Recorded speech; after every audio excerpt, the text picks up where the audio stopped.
l'antenne? Non, parce que je suis pas toute la journée, hein. C'est que je suis overbooké, hein, entre les interviews, la presse. Alors, mais je m'en fous! Mais vous êtes une vraie bande d'incapables. Ah, mais c'est un truc de malade. Ah, mais je vais me plaindre, hein. Ah, mais vous allez voir, je vais m'amuser. Hein? Quoi? Ah! Hey! Bonjour à toutes et à tous! Je suis vraiment très heureux d'être enfin devant vous et de vous présenter cette troisième émission d'Actu TV. Et je peux d'ores et déjà vous révéler que ça va bouger et swinger. Christine nous proposera 3 chroniques de livres. Le dilemme de Trajan de Christian Etloma, le tome 1 des chroniques de Balthus de Laurent Dumortier et le petit recueil de nouvelles noires de Noémie Larraven-Franceschi. Puis bien sûr, une interview, celui de Marion Aurouez-Zabel, un univers à découvrir. Nous découvrirons des auteurs au travers des trailers qui ont conçu pour leur promo. Ça, c'est trop cool. Et ça, c'est nouveau aussi. Edmé nous proposera une nouvelle chronique très, on va dire, cosy, le salon d'Edmé, qui nous amènera à la rencontre d'un artiste connu et reconnu, Guy Cabé, et à la librairie La Traversée à Verviers qui a fêté ses 5 ans. Joyeux anniversaire! Karine Laure nous entraînera ensuite à Tertre, au festival Dark Valentine, aux côtés de David Durand. Et puis, allez, je vous dis, une toute nouvelle rubrique que vous retrouverez à chaque émission.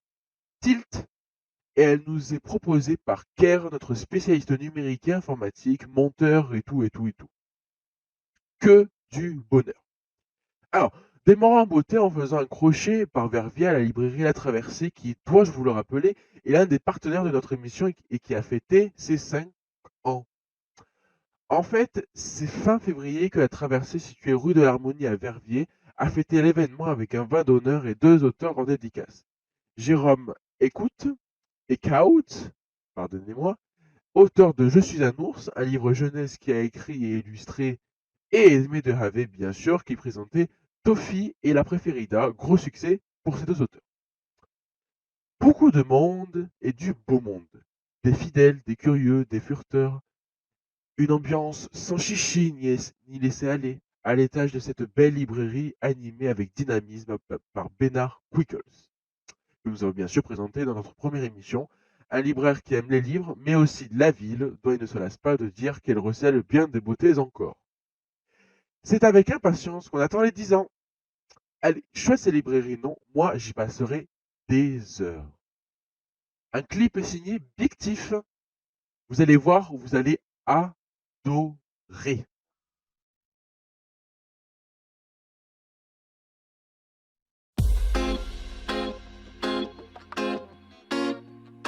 Yeah, yeah. Oh.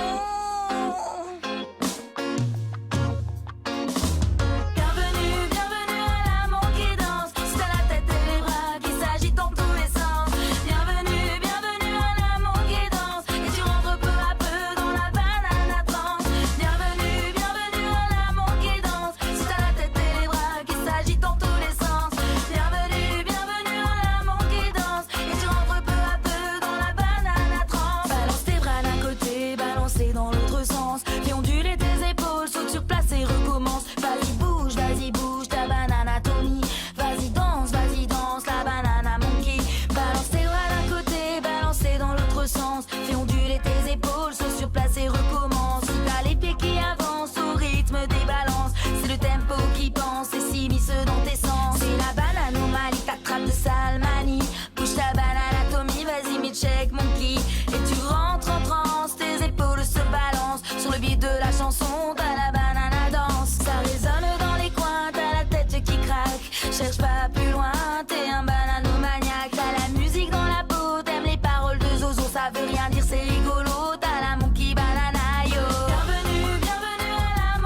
et tu danses, t'es dans la banana trance. Bananomalie du monkey, bananomalie toute la nuit. Banana virus pour la vie, c'est la banana partie. Balance tes bras d'un côté, balancer dans l'autre sens. Fais onduler tes épaules, saute sur place et recommence. Vas-y bouge ta bananatomie.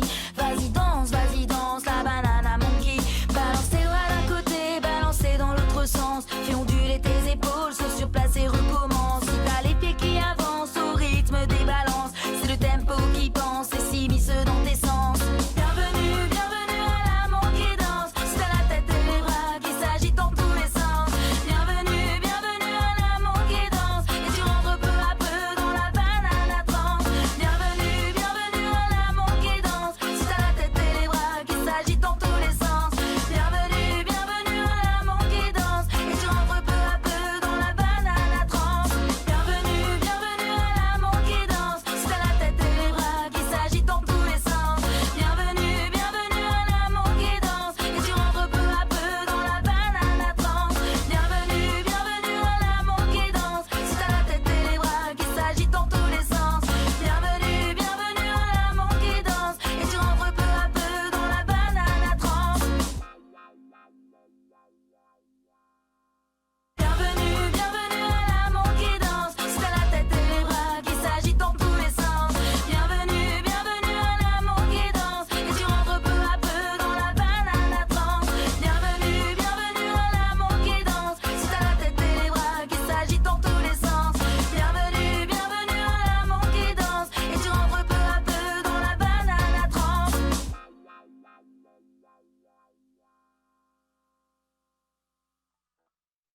C'est l'heure d'une première chronique de livre. Un indice, allez, il a mis 7 ans à écrire sa trilogie. Alors? Non. J'entends Christian avec Loma, mais non, loupé. Oh, allez, après, ça va être trop facile, hein. Bon, allez, ça va. Il a publié ses premiers ouvrages sous pseudo. Ah là, vous me donnez votre langue? Il est poète, il est belge, il écrit des nouvelles très noires. Alors? Bah bien sûr, c'est Laurent Dumortier. Vous vous réveillez, hein? Les terres de l'Est sont sur le point d'être envahies par Guaramon, le fils du seigneur Cristal, venu venger son père ayant subi une terrible défaite des années auparavant. Méredin et Balthus ainsi que leurs compagnons vont tenter de mettre fin à l'invasion, mais tout ne se passera pas comme prévu. Voici le synopsis de 4e de couverture de ce premier roman, donc d'une trilogie. Alors, je dois dire que je l'attendais depuis longtemps. C'est une trilogie qui est annoncée par Laurent Dumortier depuis quelques années. D'ailleurs, je l'attendais depuis tellement de temps que je pensais à une légende. Et de fait, il s'agit bien d'une histoire, celle d'une légende. Et donc, ce premier volet est bien enlevé. Il est partagé entre magie, vengeance et peuples étranges. Ce monde fantastique, il est bruyant, mouvant, rempli d'une imagination débridée, telle que je les aime, qui est capable en fait d'enthousiasmer les adultes, donc l'adulte que je suis, mais également, et je pense réellement qu'il est destiné à de plus jeunes lecteurs, fans d'heroic fantasy. Alors pourquoi me direz-vous ? Bien parce que d'abord l'auteur laisse toute latitude à son lecteur pour imaginer ce monde selon ses envies. Les descriptions sont succinctes, les batailles sont sans violence, il n'y a pas de sang, le pays est certes magique, il est presque animal et le héros principal est jeune, atypique et attachant. Alors comme d'habitude, Laurent Dumortier bannit les longueurs. Ce premier tome ne fait que 86 pages, une mise en page très lâche. Il va à l'essentiel, il ne s'embarrasse pas de digressions contextuelles. En fait, quelque part, j'aurais tant aimé qu'il nous parle un peu plus des ménergoles, c'est des sortes de fourmis géantes, de fail, là, une forêt un peu étrange, des oiseaux d'or par exemple, ou de la vie des Athènes, ces êtres mi-hommes, mi-singes, en ancrant solidement en fait cet univers magique dans quelque chose de beaucoup plus vaste, un peu comme Tolkien l'a fait avec le Silmarillion. Mais là, en fait, Laurent joue sur un autre registre. Il nous propose un cadre propice à propulser notre imaginaire vers autre chose. Il nous propose une trame. Je pense que c'est sa façon à lui de nous tenir en haleine, et je dois avouer que ça fonctionne particulièrement parce que, écoutez, j'ai très envie de lire le 2e tome, de savoir quoi en fait. Je vous propose en fait de le lire pour le savoir. Je ne vous en dirai pas plus. Voilà, en tout cas, c'est un court roman attachant, plus destiné à un jeune public, mais qui a vraiment enthousiasmé l'adulte que je suis, fan d'Heroic Fantasy. Changeons un peu de terrain de jeu avec Karine Laure Desgain qui nous amène à Tertre. Pour y faire quoi? Vous connaissez le festival Dark Valentine, non? Allez, Karine Laure et son ami David Durand nous expliquent tout. Bonjour David. Bonjour Karine Laure. David Durand, on se connaît, on est amis depuis quelques années maintenant. Oui. Tu as la gentillesse de venir au salon du livre de Charleroi, presque chaque année. C'est vrai. Voilà. Donc aujourd'hui, tu m'emmènes ici à Tertre. Ouais. Tertre, ça ne se mange pas, c'est pas un dessert. Ça se situe tout près de Saint-Guilain. C'est ça. C'est l'entrée de Mons. C'est l'entrée de Mons et c'est là que se déroule tout ce week-end le festival Dark Valentine. Oui. Avant ça, quelques mots. Moi, j'ai retenu la SBL Mauve Art. Qu'est-ce que c'est?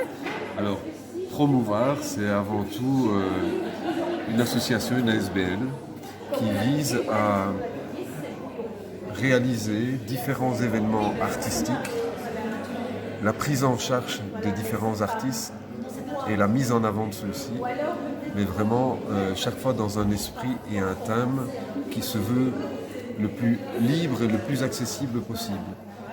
Et donc, dans nos sociétés, c'est toujours assez difficile de pouvoir avoir une fenêtre ouverte sur l'art. Oui, exactement. Dans des événements, je veux dire, à un moindre budget. Oui. Et donc, notre idée, par le biais d'une ASBL, c'est de pouvoir organiser plusieurs événements, plus petits et plus grands, donc à différentes échelles, pour justement mettre en avant les différents artistes de nos régions, pour les faire non seulement connaître, mais également pour permettre à différentes personnes de pouvoir les découvrir et de pouvoir justement voyager dans l'univers de chacun. Moi j'ai eu un petit peu peur. Dark Valentine. Valentine, je croyais qu'elle était toujours rose. Mais non, voilà qu'avec toi elle est noire. C'est quoi ça? Voilà, ça c'est de l'esprit un petit peu réel de la vision de l'amour, c'est-à-dire que l'amour ne se fait pas sans un don de soi, donc sans une certaine part de souffrance, sans une certaine part on va dire de noirceur, d'ombre, puisque on donne de soi, il y a quelque chose qui se perd, qui s'offre. Et donc l'idée était de vraiment associer un peu dans le style yin et yang, c'est-à-dire de prendre l'amour dans sa globalité, et pour ça, et effectivement, Dark Valentine sonnait au mieux. Et si on parle même au niveau peinture et au niveau couleur, on avait l'association de couleurs noires et rouges qui était parfaite pour le faire. C'est bien parce qu'en plus, c'est innovant en fait. Hein. Je ne connais aucun autre festival Dark Valentine dans la région. Voilà, même en Belgique, je pense. Ouais, on va protéger le nom. Hein, Oui, on va protéger le nom, comme les web télé, Actu Téléfil. Voilà, moi, je viens d'inventer ça aussi, voilà. David, tu n'es pas uniquement plasticien, tu es aussi écrivain. Voilà, oui. Donc, ton dernier bouquin? Le dernier bouquin, il y a S'aimer à tout vent, qui est un livre de poésie. Pour moi, c'est... Voilà, le dessin est un moyen d'expression, un moyen, pour moi qui ne suis pas très prolixe, de pouvoir justement mettre ce que j'ai sur le cœur. Mais tout n'était pas dit dans le dessin. Et donc j'ai commencé par écrire des poésies. Des poésies, oui, qui sont en rime ou avec des acrostiches et autres, mais qui ne sont pas toutes traditionnelles. Il n'y a pas d'arène, il n'y a pas d'œillère, ni quoi que ce soit. Tout est mis ça parle de tous les problèmes, comme les belles choses aussi. Tout ce qui me vient sur le cœur est mis dans ce livre, mais c'est souvent lié à l'amour et la nature y est liée. Voilà. Est-ce que tu as un livre en projet? Oui, il y a pour l'instant, j'avais fait un livre qui s'appelait Magie noire pour Nuit blanche à Braine-le-Comte, qui était un livre sur l'adolescence et la place de la femme dans la société, autant actuelle que dans la Renaissance, avec tout ce qui était chasse aux sorcières. Eh bien, il y a la suite de cette histoire qui est en préparation et qui se déroulera essentiellement à Charleroi. Ah, Charleroi, c'est intéressant ça. Voilà, donc elle reprendra avec comme personnage fil conducteur qui sera Marguerite Yourcenar et donc qui sera justement le fond et un peu le catalyseur de ces adolescentes pour pouvoir aller les chercher. Ça, merci beaucoup parce qu'à mon avis, c'est un scoop. Oui, Je vois que le monde afflue quand même. Pour une première édition, à mon avis, ça va être un succès. Voilà, J'étais venue tout au début, dès l'ouverture, pour qu'on soit un peu tranquille pour parler. Et je vois que y a quand même du brouhaha dans la salle et que tout s'agite. Voilà. Donc je vais te laisser parce que je pense que tu as beaucoup d'occupations. Ça va, Merci beaucoup David Durand. Merci Karina. Marion Uruez-Zabal. Vous connaissez? Pas encore? Pourtant, nous avons passé dans la deuxième émission un premier trailer. Enfin bon, en voici un second, suivi d'une interview à la mode Christine.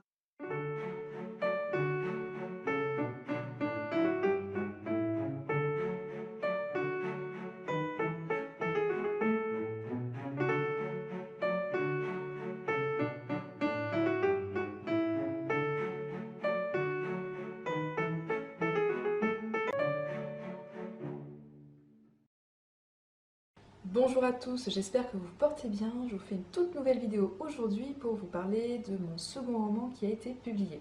Ce second roman, c'est La planète de Pâques, qui a été publié aux éditions Chloé Délice. Tout d'abord, pour comprendre la trame de ce roman, quelques mots d'histoire sur l'île de Pâques. L'île de Pâques, c'est une petite île perdue en plein milieu du Pacifique, quelque part entre l'Amérique et l'Asie. Elle est très connue notamment pour ses gigantesques statues qui sont les Moai. L'histoire des Moai et du peuple de l'île de Pâques demeure encore aujourd'hui très mystérieuse.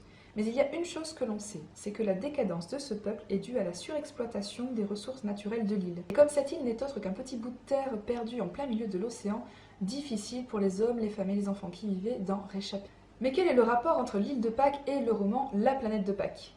Eh bien, l'écriture de La planète de Pâques a pour toile de fond l'histoire en filigrane de l'île de Pâques. L'histoire de La planète de Pâques se découpe en réalité en 4 parties avec 4 personnages principaux qui se rejoindront au cours du roman. 3 de ces personnages nous sont contemporains. Ils vivent à différents endroits de la planète, exercent différents métiers et surtout se retrouveront confrontés à différents problèmes. La réémergence des épidémies, le recul de la biodiversité, la raréfaction des ressources. Le 4e personnage, quant à lui, Solo, appartient au peuple de l'île de Pâques qui a conçu les Moai. Je ne vous en dis pas plus, je vous laisse découvrir l'histoire de nos 4 héros au fil des pages de La planète de Pâques, que vous pouvez retrouver sur le site des éditions Chloé Délice, dont je vous mets un petit lien en dessous de la vidéo. Je vous donne rendez-vous très prochainement pour une nouvelle vidéo. En attendant, je vous fais plein de gros bisous et je vous dis à très vite. Ciao! Bonjour Marion, merci d'avoir accepté de te plier à ce jeu, cet exercice un peu particulier, parce que moi je suis à Marseille et toi, dis-moi, tu es où? Bonjour Christine, bonjour Chloé Délice. Tout d'abord, je voulais vous remercier pour cette invitation à cette petite interview. J'habite à Carbon-Blanc, une commune située à côté de Bordeaux. Est-ce que tu pourrais nous parler un peu de toi, de ton parcours de vie, de ton écriture? Mon parcours est un petit peu alambiqué puisque je suis au départ du milieu scientifique, je suis pharmacienne de profession. Cependant, j'écris depuis très longtemps. Dès mon jeune âge, j'ai commencé à mettre la main à la plume, si on peut dire. J'ai découvert le monde de l'édition, le monde, on va dire, littéraire au sens large par moi-même. J'ai fait mes propres armes seule. Jusqu'à ce que je découvre la belle maison de Chloé Délice que je suis très heureuse d'avoir découverte parce qu'elle m'a fait avancer. Tout d'abord, elle a accepté mes premiers écrits et ça m'a beaucoup appris, ça m'a permis de beaucoup avancer dans le monde de l'écriture. Alors Marion, tu n'es pas une nouvelle auteure, je déteste mettre ce mot au féminin. Tu as publié, me semble-t-il, 2 ou 3 romans aux éditions Chloé Délices, tous dans le genre fantastique. Tu as publié d'autres ouvrages dans d'autres maisons d'édition. Alors, est-ce que tous ces ouvrages sont du genre fantastique? Et combien en as-tu publié? Et est-ce que tu pourrais nous en donner, s'il te plaît, la chronologie? En effet, j'ai publié 2 ouvrages chez Chloé Délices, puis 3 autres dans d'autres maisons d'édition. Alors pas tous du genre fantastique, au total sur 5 il y en a 2 qui sont du genre fantastique, 2 qui sont d'un genre plutôt contemporain, et 1 qui est un recueil de nouvelles et de poèmes. Alors je vous les présente, donc les 2 qui ont été publiés chez Chloé Délices. D'abord dans L'œil de l'astre, le cercle des loups-garous, donc qui lui est du genre fantastique. Puis un petit peu plus tard est venue La planète de Pâques.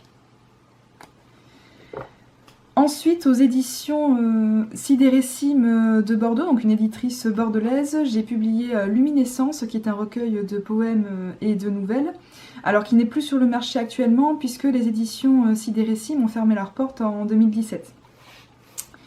Et puis les derniers, donc nous avons Actignaria, qui a été publié par les éditions Atana, qui lui aussi est du genre fantastique.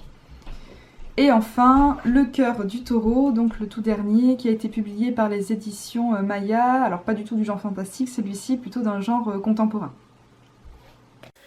Alors le dernier est publié dans une nouvelle maison d'édition qui est située dans le Luberon, en France, si je ne me trompe pas. Alors pourquoi en fait es-tu passé de Chloé Délices à, tu me diras le nom de cette nouvelle maison d'édition, comment est-ce que tu a découvert cet éditeur, et j'aimerais que tu nous en dises un petit peu plus sur le sujet de ce dernier ouvrage. Je vais notamment vous parler un petit peu plus longuement de l'un des 2 derniers, donc qui est Actignaria aux éditions Atana. Donc les éditions Atana, c'est une jeune maison très dynamique, avec laquelle j'ai beaucoup de plaisir à travailler. Célia est une personne vraiment très dynamique, très entraînante dans le travail. C'est vraiment un plaisir de travailler avec elle. Je l'ai découverte via un article qu'elle avait publié dans le blog Aloïs. Et donc j'ai vu passer cet article et je l'ai contactée tout de suite dans la foulée.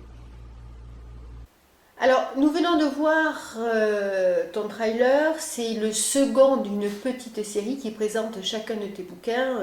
Et en fait, ça va donner une espèce de masse qui va expliquer ton univers. J'aimerais que tu nous présentes en fait très rapidement tes bouquins et surtout les 2 derniers. Donc, concernant le petit trailer que vous avez vu, il s'agit de petites vidéos de présentation de mes ouvrages que je publie sur une chaîne YouTube que j'ai entamée il y a peu de temps. Alors l'objectif de cette chaîne, c'est évidemment dans un premier temps de présenter mes ouvrages, mais pas seulement, c'est de les présenter de manière large, c'est-à-dire présenter les raisons qui me poussent à écrire, comment j'écris, leur univers, voilà, ce n'est pas que les livres, l'objet on va dire. C'est vraiment une présentation au sens large sur plusieurs vidéos. Alors dis-moi, tes personnages, est-ce que tu pourrais un peu nous les présenter? Est-ce qu'ils sont récurrents ou pas du tout? Pour ce qui est des personnages, il serait un petit peu long de tous les présenter, même si je me contente des principaux. Donc je vais vous présenter succinctement les personnages principaux des 2 livres dont on a le plus parlé précédemment. Donc dans un premier temps, dans L'œil de l'astre, le cercle des loups-garous, il s'agit de Sylvia, donc la personnage principale de ce livre, qui en fait apporte la présence humaine dans ce roman, et qui fait le lien entre les loups et les loups-garous. Dans le second ouvrage dont on a le plus parlé, à savoir Actignaria, publié par les éditions Atana, il s'agit de Tom qui est en fait un marin sur un navire de pêche et qui lui va être aussi une passerelle en fait entre le monde terrestre et le monde marin, et plus exactement le monde abyssal. Marion, est-ce que tu pourrais un peu nous expliquer ce qui t'a donné envie d'écrire? Est-ce que c'était quelque chose qui te tenait en cœur, qui te torturait? Et pourquoi est-ce que tu préfères le genre fantastique à d'autres genres, même si tu as publié du contemporain, par exemple? Alors, qu'est-ce qui m'a donné envie d'écrire? Au départ, c'était plus une décharge de l'esprit. J'avais beaucoup de choses en tête que j'avais besoin d'écrire, donc c'était quelque chose de très, très brouillon, des petites nouvelles, des petits poèmes, mais très rapide. C'était plus pour me libérer l'esprit. Et j'ai commencé vraiment à écrire quelque chose de plus formé à partir du moment justement où j'ai commencé ces fameuses missions d'éco-volontariat, qui m'ont beaucoup inspirée, qui m'ont permis de faire de nombreuses rencontres, j'ai fait de nombreuses expériences, et à partir de là, j'ai écrit des textes vraiment qui collaient à ce que j'avais vécu, mais aussi des textes fictifs, donc des romans. Alors, tes ouvrages portent la marque de ton univers professionnel. J'aimerais savoir ce que ça apporte de différent. Enfin, moi, en t'ayant lu, je le sais, ça apporte peut-être un peu plus de vivacité, de crédibilité, de rythme peut-être, mais pour toi, qu'est-ce que ça t'apporte?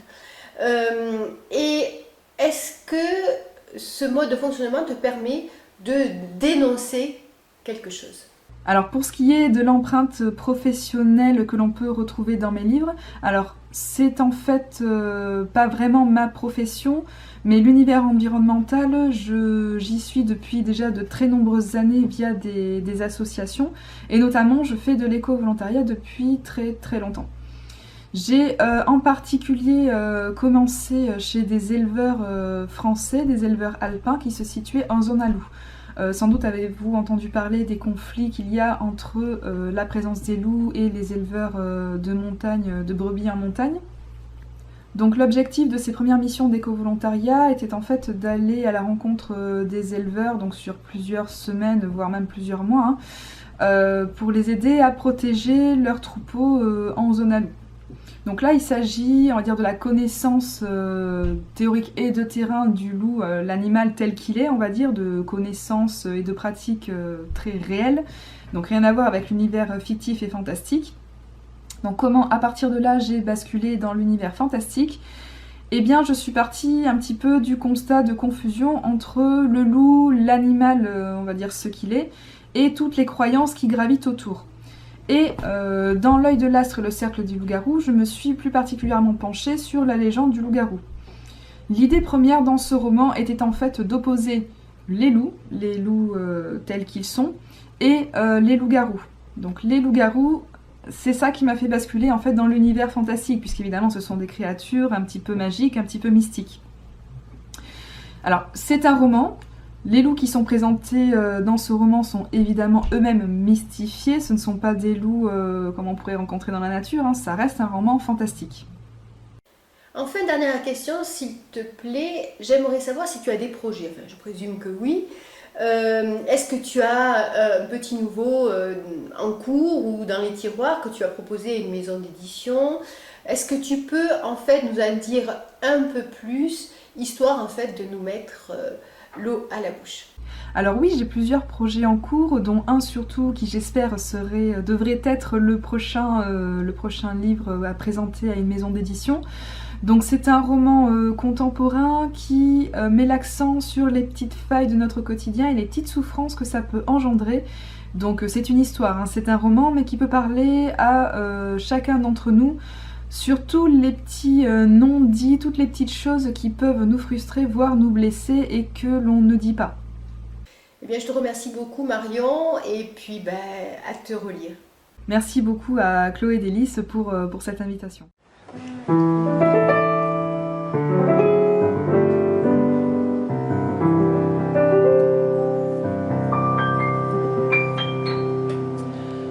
Mais voilà, nous sommes en Outremeuse, au magasin de musique, oui. qui Quel s'appelle magasin? King Music, King Music. rue Chaussée-des-Prés. Ok. Et alors, voilà, aujourd'hui quand même, c'est pas seulement le magasin qu'on présente, c'est toi aussi. Oui, c'est Guy Cabet. C'est assez amusant parce que c'est la patrie de Jean-Denis Boussard, qui était le meilleur de la commune libre de Saint-Fourier-les-Prés. Oui.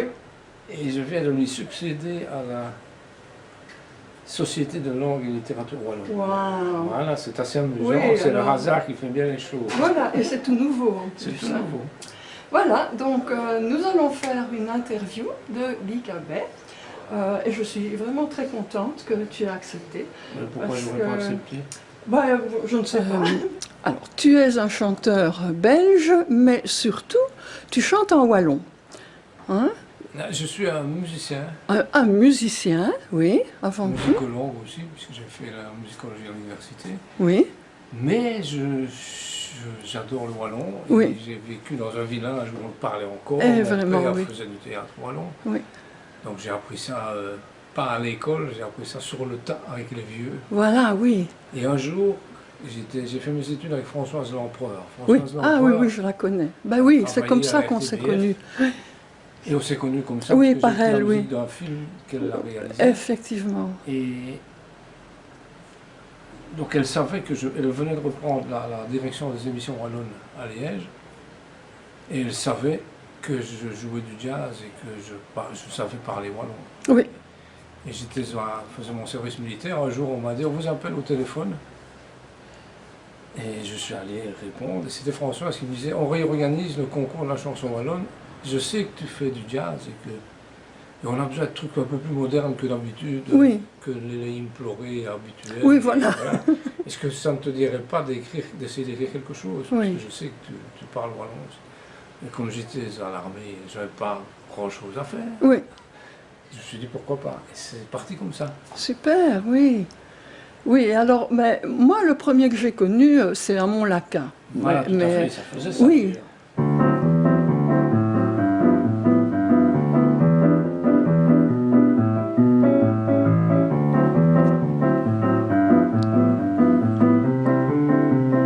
Ça, c'était l'intro, hein. Oui, Parce que il fait couper dans mon malgré, il fait couper. Parce que il fait couper dans mon laga. Voilà, etc. Oui, Et c'est- tout le monde a cru que que c'était c'était... de la musique brésilienne.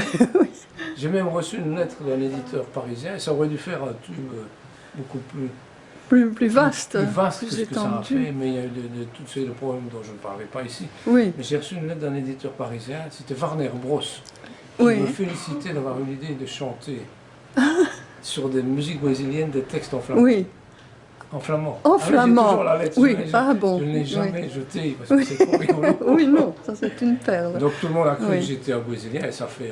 Oui, C'était pas prévu comme ça. Au départ, c'était un petit j'avais jeu comme cousin qui ça. avait un studio d'enregistrement. Oui, Et il s'est fait que les chansons que j'avais écrites pour Françoise, elles avaient été chantées la première fois par quelqu'un. Mhm. Et la deuxième fois, on m'a redemandé de le faire. Mais l'interprète s'est désisté au dernier moment. Et j'ai dit pourquoi? Je viens d'écrire des trucs. Bon, Oui. Je vais les chanter moi-même. C'est comme ça que ma carrière de Ah, chanteur ok. a débuté. Sinon, je n'aurais jamais chanté Oui. de ma vie. Moi. Je ne suis Ah, pas voilà. un chanteur. Je oui. suis un murmureur. Oui, oui, c'est vrai que tu n'as pas une voix forte, mais J'ai jamais ça passait travaillé- bien, en plus j'ai jamais c'était travaillé doux. ça. Mais en fait, ce qui s'est passé, c'est que c'était une musique qui était un peu dans l'air du temps, Oui, que les sons que j'utilisais ressemblaient fort au portugais. C'est vrai? Je n'avais pas vraiment fait exprès, hein, Oui. mais j'aimais bien cette oui, musique. oui. Et que j'avais la même voix que les gens qui chantent ça. Donc l'illusion Oui, était, oui. presque parfaite. Bon. C'est vrai, Et c'était... ça aurait dû sortir chez, je ne dirais pas les noms des films de disques, ça aurait dû faire un truc français. Oui. J'avais signé un contrat Ah, mondial. oui, oula. Sauf la Belgique, j'avais gardé. Non, la Belgique, j'avais dit, ça je garde pour moi, on ne sait jamais ce qui peut Oui. arriver. Sinon, j'étais coincé par les contrats d'édition. Ah, on oui, ne sait oui. plus rien faire. Hein. Exact. Mais voilà, on n'a jamais su. Il semblerait qu'ils aient perdu la bande. Mais comme je n'avais pas fait signer de décharge, j'étais un peu niais. Bon, Mais naïf, oui. bon. J'ai jamais pu prouver et eux ne m'ont jamais rendu les contrats. Donc il y a eu une embrouille Ah, quelque part. oui, il y a eu, bien sûr, oui. Donc voilà. Ah, Ceci dit, il y a 13 ans, oui. c'était en 2007, je suis parti au Brésil Oui. enregistrer un nouvel album Oh, qui est toujours dans les boîtes, mais quand je vais avoir, je n'hésite plus à dire mon âge maintenant, Oui. je vais avoir 70 ans cette année. ben oui, mais moi Ça je va les ai être passés, tu vois. Ça va alors. être l'album du 70e anniversaire, si ça tombe, ça sort fin d'année. Oh, super. Et là, c'est du wallon qui imite le brésilien, mais enregistré au Brésil. Au avec des Brésil. vrais brésiliens. Et Ah, ça. l'illusion, elle est assez... C'est assez Ah oui, détonnant. ça, Ah oui, ça, ça, je me réjouis d'entendre Ouais, ça. c'est Ça assez va être spécial. quelque chose. Oui. Ok. Et cet album, il va s'appeler comment? Vraisemblablement, il y a un compositeur liégeois qui s'appelait Jean-Noël Amal, qui a écrit un opéra qui s'appelait, il en a écrit plusieurs, mais il en a écrit un CD Oui. qui s'appelait Les Voyages du Tio Fontaine. Ok, oui. Et ça s'appelle vraisemblablement Les Voyages Spa, Sao Paulo Spa. Oh là là, et ça veut dire quoi Et ça? le voyage Spa, Oui. Sao Paulo, Sao Paulo, Ah, Rio de Janeiro, Spa. ok. Voilà. Oh, c'est chouette, ça, C'est c'est comme- bien. Ah oui, oui, oui. Comme dans Serralini, Ce Liège. serait- Et alors récemment, il vient d'arriver quelque chose de tout nouveau dans tes charges. Voilà, j'ai d'ailleurs fait un post sur Facebook, parce que je ne communique Ah. jamais avec ça. Ok. Mais c'était assez spécial, donc je Oui. me permets de le dire. Je viens d'être élu à la Société de langue et littérature wallonne. Ah, Société vénérable, puisqu'elle trouve ses sources en 1856. waouh. Ah ouais.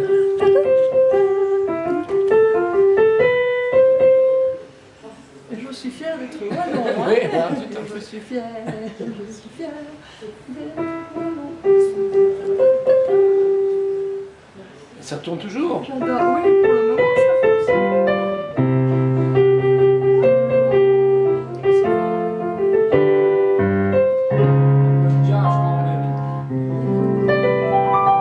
Super.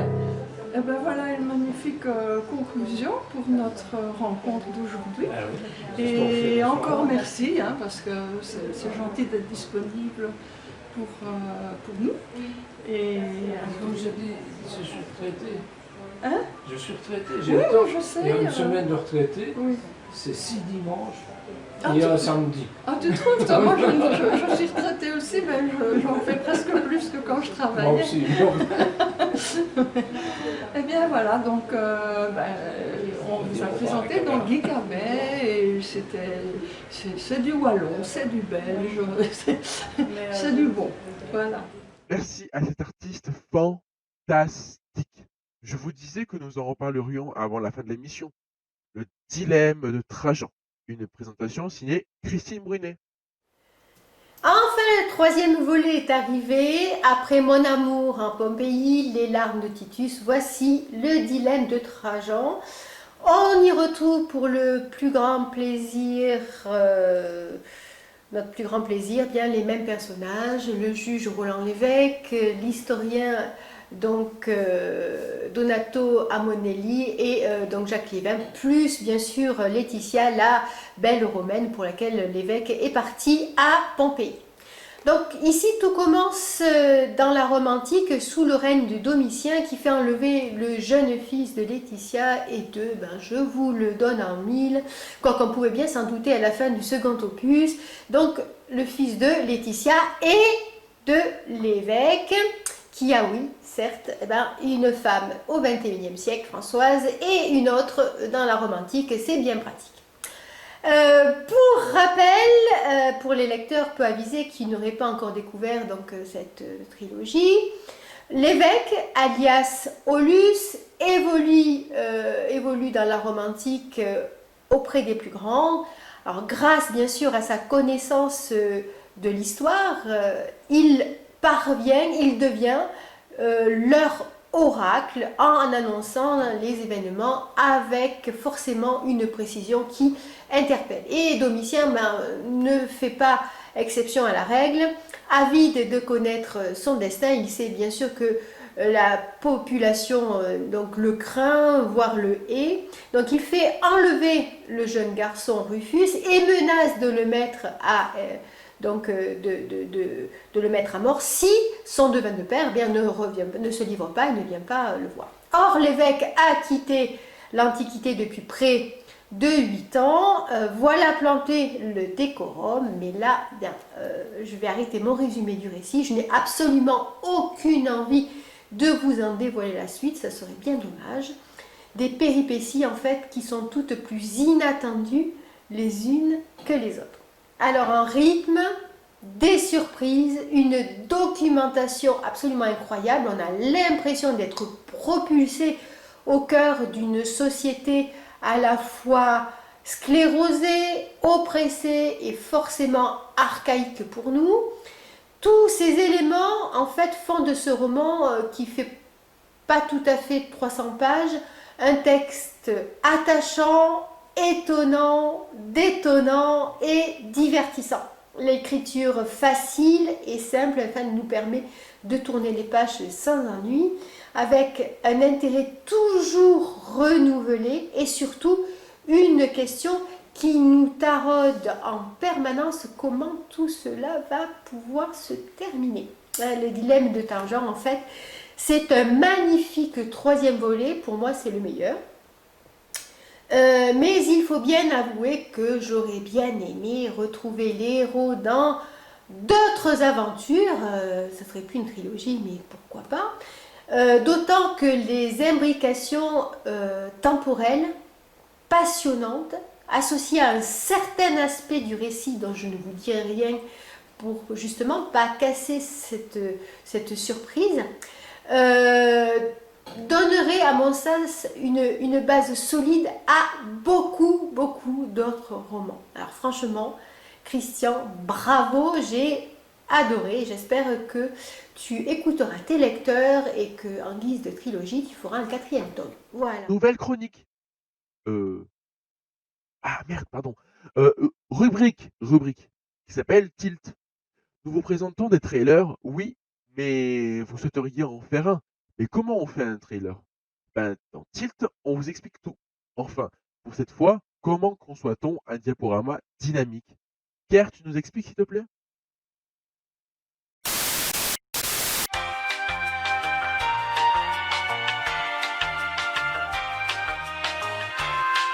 A few moments later. Bonjour à toutes et à tous. À travers ce tutoriel, je vais vous expliquer comment utiliser le logiciel PowerPoint pour créer un trailer pour votre livre. Alors, tout d'abord, donc qu'est-ce que PowerPoint? C'est un logiciel qui permet en fait de faire des diaporamas, pour faire en fait une espèce de présentation. Donc le voici, voici PowerPoint. Vous pouvez le trouver donc sur internet, donc grâce à un pack Office qui est donc contient PowerPoint, Word, Excel, etc. Donc si vous n'avez pas déjà PowerPoint, vous pouvez l'acheter sur le site de Microsoft. En effet, c'est extrêmement cher. Donc l'abonnement par an est entre 70 € et 150 € selon les logiciels que vous voulez. Et je vous déconseille vivement d'acheter sur le site parce que c'est beaucoup trop cher pour ce que c'est. Je vous propose une alternative. Je vous propose d'acheter donc le logiciel sur Instant Gaming. Donc il y a un site où vous pouvez trouver donc des jeux vidéo. Je pense pas que c'est vraiment votre fort en général, mais aussi ils proposent des logiciels, donc comme par exemple ce pack Office pour seulement 16 € à la place de 130 €. Donc pour aller sur Instant Gaming, vous avez juste à taper Instant Gaming sur votre navigateur de recherche, Mozilla, Google, etc.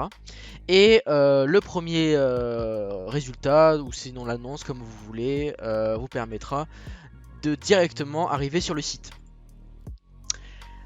Donc je vous propose de commencer tout de suite le tutoriel. Meanwhile. Donc pour faire votre trailer, vous avez besoin de deux choses pour faire un trailer de bonne qualité. Vous avez besoin de photos, de vidéos et bien sûr de textes que vous avez préparés à l'avance. Pour tout d'abord les photos, c'est très simple. Vous allez sur Google, vous tapez ce que vous voulez dessus. Je sais pas si vous aimez les chats et que vous voulez mettre des chats sur votre trailer. Vous tapez chat sur Google, vous cliquez sur le bouton image et après donc vous avez différentes photos de chats. Vous prenez celle que vous voulez, vous faites clic droit sur la photo, vous faites enregistrer l'image sous, vous vérifiez bien où vous mettez vos photos et ensuite vous l'enregistrez. Et donc votre photo sera dans le dossier. Pour ce qui est des vidéos, alors là c'est un peu plus compliqué. Vous avez besoin de vous rendre sur YouTube. Et sur YouTube, donc vous allez choisir la vidéo que vous voulez. Donc par exemple une vidéo sur des paysages, sur des interviews, des documentaires, ce que vous voulez. Et quand vous avez trouvé la vidéo qui vous plaît, donc par exemple je vais prendre la vidéo de Europe 1, allez, nous sommes dans le thème. Ensuite, juste à côté, vous allez vous rendre sur le site YouTube MP4. Donc quand vous êtes sur YouTube MP4, pareil sur Google, vous allez trouver beaucoup de sites où vous pouvez télécharger des vidéos. Alors personnellement, je vous conseille de prendre le premier. Alors peut-être ça va pas être le premier pour vous, mais c'est YouTube MP4.download. On vérifie bien que c'est celui-là. Et vous cliquez dessus. Quand vous êtes sur le site, il vous demande de coller un lien URL. Alors qu'est-ce qu'un URL? Un lien URL, c'est le lien qui vous permet en fait de vous rendre sur une page spécifique sur Internet. Plus simplement, quand vous êtes sur votre vidéo, là ici vous avez une petite barre. Vous cliquez une fois sur la barre et en fait vous voyez ici que ce lien c'est en fait l'adresse URL. Donc vous faites clic droit, copier, vous revenez sur YouTube MP4, vous faites clic droit sur la barre de recherche, vous faites coller et vous faites sur télécharger. Donc vous attendez un peu pendant donc que le site télécharge la vidéo pour vous. Et ensuite donc vous avez téléchargé le fichier, donc pour ma part c'est 6,3 mégabits. Alors quand vous avez cliqué une fois sur le bouton, voilà, vous allez peut-être sûrement vous retrouver sur une page de pub. Donc surtout ne cliquez sur rien et quittez la fenêtre. Voilà, et vous revenez sur cette page. Vous recliquez sur télécharger le fichier et comme vous pouvez le voir, le fichier se télécharge pour vous.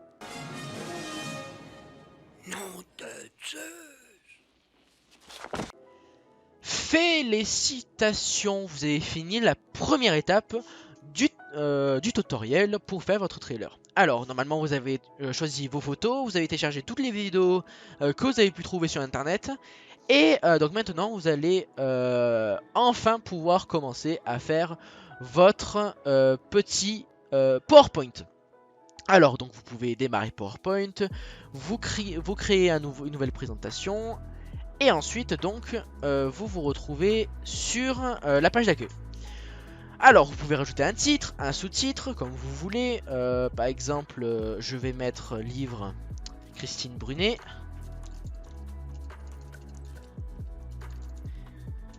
Pardon. Tac. Et en sous-titre vous pouvez mettre ce que vous voulez.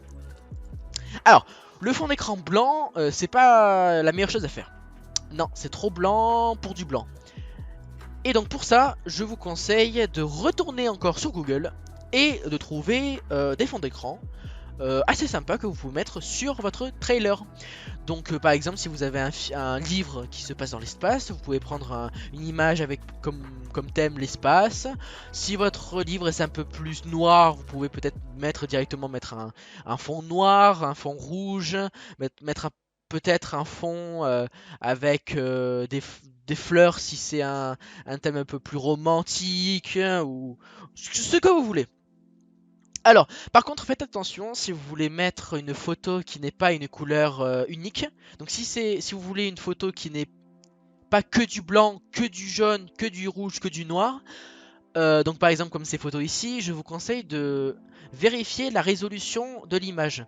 Donc pour trouver en fait la résolution de l'image, vous cliquez sur une des images, vous mettez votre souris juste sur l'image et vous pouvez voir que là vous trouvez 1920 par 1080. C'est la résolution parfaite pour une qualité optimale. Donc pour trouver les fonds les plus intéressants, vous tapez sur Google fond d'écran, le thème que vous voulez et l'appellation 1920 par 1080. Et comme ça vous pourrez trouver directement les photos les plus intéressantes. Donc par exemple pour ma part, je vais télécharger cette photo ici. Elle me plaît. Tac, tac, tac. Voici ma photo. Alors, nous allons retourner sur notre petit PowerPoint. Et nous allons appliquer ce fond d'écran. Donc pour ça, deux solutions. Soit donc vous avez mis votre image dans votre dossier, sur votre bureau. Et en fait, vous pouvez directement glisser l'image sur votre PowerPoint et ça la met directement. Alors comme vous pouvez le voir, le texte n'y est plus. Vous inquiétez pas, j'ai la solution. Vous faites clic droit sur l'image, vous allez dans arrière-plan et vous mettez arrière-plan. Et hop là, vous pouvez voir que votre texte est bien vivant. Donc je vais le mettre en blanc comme ça, vous pouvez le voir correctement. Tac. Et voilà, vous avez fini votre première page. Ensuite, donc pour faire une nouvelle diapositive, vous cliquez sur une nouvelle diapositive, vous faisant clic droit sur le petit espace à gauche. Vous avez encore votre titre, vous avez encore votre texte comme vous voulez, etc. Alors, par contre, si vous voulez pas cette disposition de texte, pas de panique. Vous allez dans l'onglet insertion, vous cherchez le bouton zone de texte et en fait ça vous allez vous mettre un petit curseur un peu bizarre et vous pouvez en fait créer directement la zone de texte que vous voulez. Vous pouvez la redimensionner comme vous voulez, vous pouvez la positionner où vous voulez et vous pouvez écrire ce que vous voulez. Alors, donc par exemple, je vais mettre ma zone de texte ici, tac, je vais écrire donc j'ai préparé mon petit texte que je vais me mettre juste à côté de moi. Et donc, je vais directement copier-coller ce que j'ai écrit dans ma petite zone de texte. Tac. Donc, je vais changer la police. Tac. Je vais changer une police assez sympathique. Tac. Ça me plaît. Je vais mettre la photo. C'est pas celle-ci. Je vais mettre la photo. Je mets encore la photo en arrière-plan. Le texte est toujours là, vous avez juste à changer la couleur pour que le texte se voit correctement. Tac. Et donc ensuite, vous pouvez faire ça au fur et à mesure du temps, vous faites ce que vous voulez. Alors par contre, attention, je vous conseille de faire des trailers qui ne dépassent pas, allez, 3 minutes maximum. Pourquoi ? Parce que les viewers, donc les personnes qui vont regarder votre trailer, n'ont pas forcément la patience de regarder par exemple des vidéos de 5 minutes, de 10 minutes ou même de 20 minutes. C'est pour cela qu'il est intéressant de faire des trailers qui sont punchy, qui sont visuels, avec pas beaucoup de texte. Et si possible, mettre pas trop de photos non plus. Alors, maintenant je vais vous expliquer comment mettre une photo sur votre PowerPoint, à part donc le fond du diaporama. Donc par exemple, je vais prendre une photo quelconque. Tac, je vais prendre celle-ci. Alors, vous avez deux possibilités. Soit vous glissez encore pareil la photo, vous pouvez la mettre comme vous voulez. Vous pouvez la redimensionner, vous pouvez la mettre où vous voulez. Par exemple, moi je vais la mettre là. Tac. Comme ça, ça fait... Bon bref, voilà, bref. Ou sinon, vous allez dans Insertion, vous cliquez sur Image. Et en fait, vous allez choisir l'image que vous voulez. Tac. Et vous pourrez la mettre aussitôt sur le diaporama. Alors maintenant, il faut aussi que vous appreniez comment mettre une vidéo sur PowerPoint. Alors là, c'est à peu près la même chose, il n'y a pas vraiment de surprise. Donc, je vais remettre mon fond d'écran, je vais le mettre en... Bon, l'arrière-plan, j'ai pas besoin. Je vais prendre la vidéo que j'ai préparée, donc c'est celle-ci. Tac. Et je vais directement la poser sur le diaporama. Donc, vous pouvez voir que vous avez la vidéo avec, donc c'est comme à peu près un lecteur vidéo. C'est la même chose, donc vous pouvez mettre play et la vidéo marche directement. Donc quand par exemple vous démarrez votre diaporama, donc quand vous êtes ici par exemple, vous pouvez changer et normalement voilà, quand vous êtes en mode diaporama, votre vidéo commencera directement. Tac. Alors bien sûr, vous pouvez lier à la fois vidéo, photo et texte. Donc par exemple, vous pouvez mettre la photo de l'œil sur la vidéo. Vous pouvez mettre par exemple, vous pouvez mettre encore une zone de texte dessus. Bla bla bla bla bla. Je vais le mettre en jaune. Tac. On va le grossir. Tac. Tac.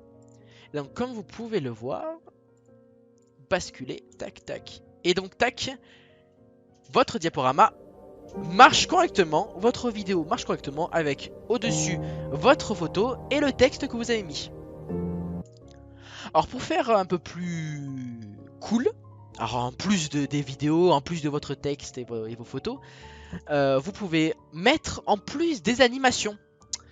Alors, comment ça des animations? Alors, les animations, c'est quand en fait vous changez de diaporama, quand vous changez de diaporama, quand vous montrez votre texte, vous pouvez ajouter des animations. Donc par exemple, je vais ajouter une animation sur cette diaporama complète.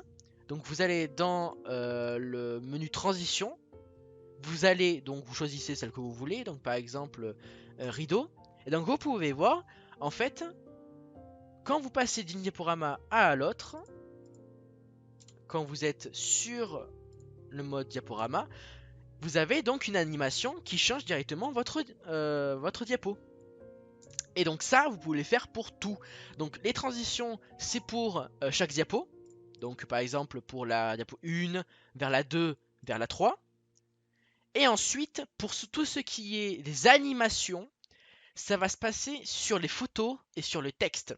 Donc par exemple, je vais prendre ce texte, je vais prendre une animation et je veux que par exemple ce texte apparaisse sous forme d'impulsion.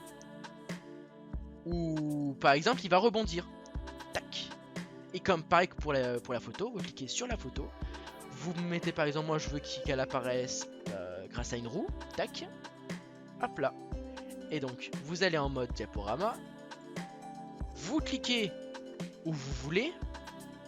Ça change de diapo. Et là, vous pouvez voir donc que vous avez ni votre photo, ni votre texte. Et comme par magie, tada! Et tada! Comme par magie. C'est fou, hein? Et donc maintenant, donc vous avez fini à peu près votre diaporama. Vous avez fait ce que vous voulez, vous avez écrit ce que vous voulez. Vous avez fait 40 diapositives. Vous avez fait plaisir. Et ben maintenant, vous allez l'extraire sous forme vidéo. Alors, vous allez me dire... Vidéo? Non. Comment on fait? Vous inquiétez pas, je vous explique. Vous allez dans Fichier, vous allez dans le bouton Exporter, et là, vous avez créé une vidéo. Alors, vous avez plusieurs options. Vous avez d'abord la qualité de la vidéo, et ensuite, vous avez une option ici que vous n'avez pas touché. Alors, la qualité de la vidéo, donc, ça va être si vous voulez une vidéo de malade mental, hyper bien faite avec des graphismes parfaits, vous pouvez mettre 4K. La 4K, c'est fou, c'est super beau, c'est nickel. Par contre, ça va prendre beaucoup de place sur votre PC. Alors, personnellement, je préfère le Full HD ou le HD, comme vous voulez. C'est à peu près la même chose. Sauf que, bien sûr, si vous faites une vidéo en 4K, le temps d'exporter votre diaporama sous forme vidéo, ça prendra plus de temps en 4K que, bien sûr, en format HD. C'est logique. Alors c'est ça? Une vieille baraque carbonisée? Ils ont dû la faire brûler. Sans déconner. Donc par exemple, je vais prendre le format HD et vous cliquez sur créer la vidéo. Et avant de faire ça, vous avez seconde passée sur chaque diapositive. Vous mettez par exemple que entre les diapositives, je veux mettre par exemple 3 secondes. Et après vous cliquez sur créer ma vidéo. Vous choisissez l'endroit où vous voulez enregistrer. Il est en train, donc comme vous pouvez le voir en bas, qu'il crée la vidéo. Et donc voilà, vous avez fini. Vous avez votre vidéo juste ici, qui est parfaite, qui est prête à aller sur YouTube. Et donc comme vous pouvez le voir, votre diaporama fonctionne correctement, vos vidéos marchent correctement, toutes vos animations et vos transitions marchent correctement. Donc je vous souhaite une très bonne journée ou très bonne soirée et je vous donne rendez-vous au prochain tutoriel. Allez, ciao ciao! À ceux qui n'ont pas le temps de lire, à ceux qui s'endorment dès le 2e chapitre, à ceux qui ont la flemme de commencer un pavé de 700 pages, mais qui ont envie d'une dose de frisson. Une dédicace accrocheuse en 4e de couverture d'un petit recueil étonnant de nouvelles grises signé Noémie Lariven-Franceschi. Christine nous en dit plus. Une fois n'est pas coutume, pour entamer ma chronique du prochain bouquin, qui est le petit recueil de nouvelles grises de Noémie Lariven-Franceschi, j'ai décidé en fait de vous laisser découvrir le texte de 4e de couverture. À tous ceux qui n'ont pas le temps de lire, à ceux qui s'endorment dès le 2e chapitre, à ceux qui ont la flemme de commencer un pavé de 700 pages mais qui ont envie d'une dose de frisson, je vous présente ce petit recueil de nouvelles grises mais désaltérantes.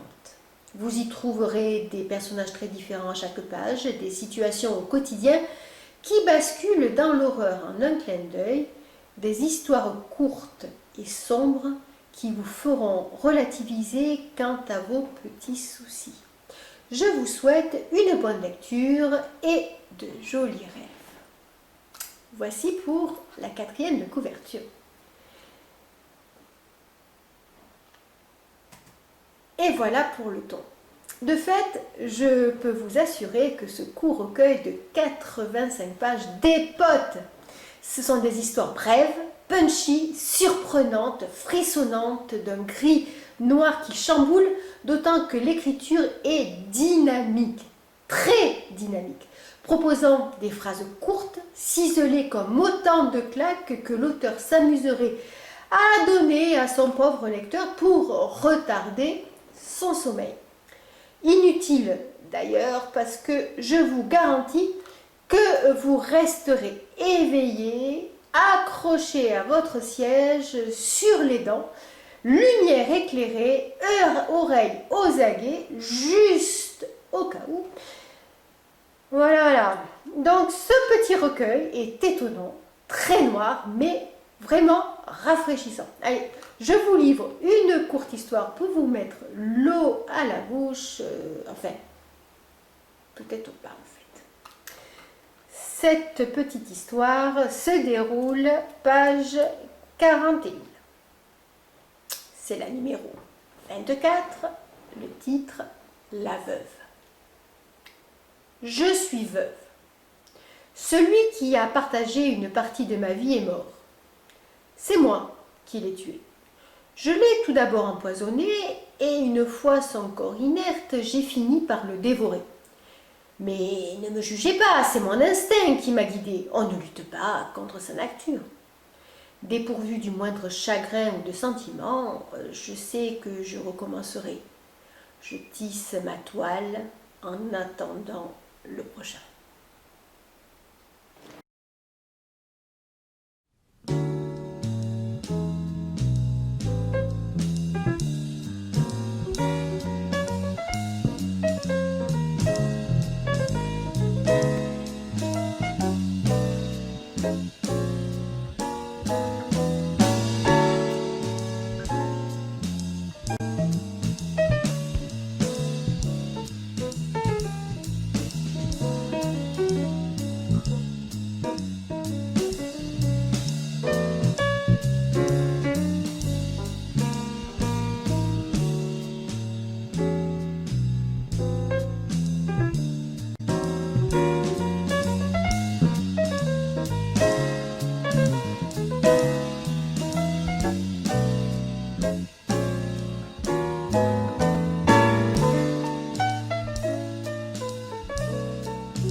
Quelques news avant la fin.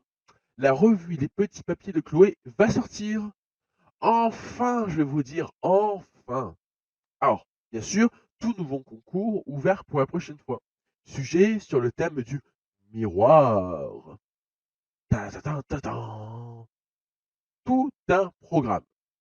Alors, pour le petit texte de 600 caractères maxi, le thème est L'avenir est un miroir sans glace. Citation de Xavier Forneret. Pour le concours, avec vote organisé en partenariat avec le blog d'Aloïs, une phrase que tout le monde connaît. Miroir, mon beau miroir. 2 pages format A4 Times 11. À vos plumes.